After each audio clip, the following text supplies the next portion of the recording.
అంటే పాల దగ్గర కూడా పెళ్లి చేసుకున్నావా? పాలే కదా 20 చూడా 20 లోపల కానీ వివాహం జరిగిందనుకో జరిగితే ఏదో దేవుడు కలిగించి ఒక ఆడపిల్ల కావచ్చు ఒక బిడ్డ కావచ్చు ఎవరైనా కావచ్చు. సరిగ్గా ఉంటారు బిడ్డలు ఉంటారా కదా. అంటే ఇప్పుడు నువ్వు 20 లోపల చేసుకున్నా 20 పైన చేసుకునేవా? 20 లోపలే చేసుకున్నారా? మరి నాకు 30 ఏళ్ళు మరి నాకు నేను ఎందుకు చేసుకోవాలా? అది ఉందో లేదో నీకు?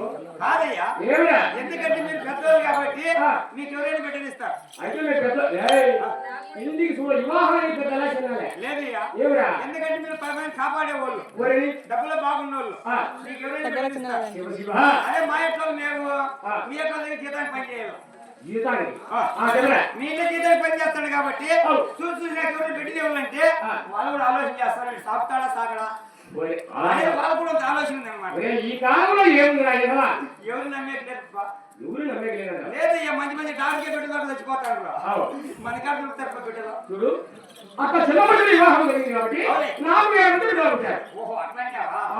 అందువల్ల వాళ్ళు కూడా నీతో కూడా సరిమేరుగా ఉన్నారు. అయితే మంచి తప్పేం లేదయ్యా. ఎందుకంటే కాలేజీ ఓడక ముందుగానే నీ కొడుకుని సాగే వాళ్ళు అయిపోయినారు. మంచిదే కదా. ఎవరికైనా గానీ తల్లిదండ్రుల్ని బిడ్డలు ఎవరు సాగుతారో వాళ్ళ తల్లిదండ్రులు మంచి పేరే ఉంటుంది. ఎందుకంటే నువ్వు కూడా మీ అమ్మ మీ డాడీ సాగినావు, నీ కొడుకులు నీకు సాగుతాడు. అట్లా ఎవరైనా గానీ మనం ఎంతమంది చూస్తామో మన బిడ్డలు మనం అట్లే సాగుతాం. ఇప్పుడు ఏంది కంపెనీ కాదు, కంపెనీ కావచ్చు, అంటే కంప్యూటర్ కాదు.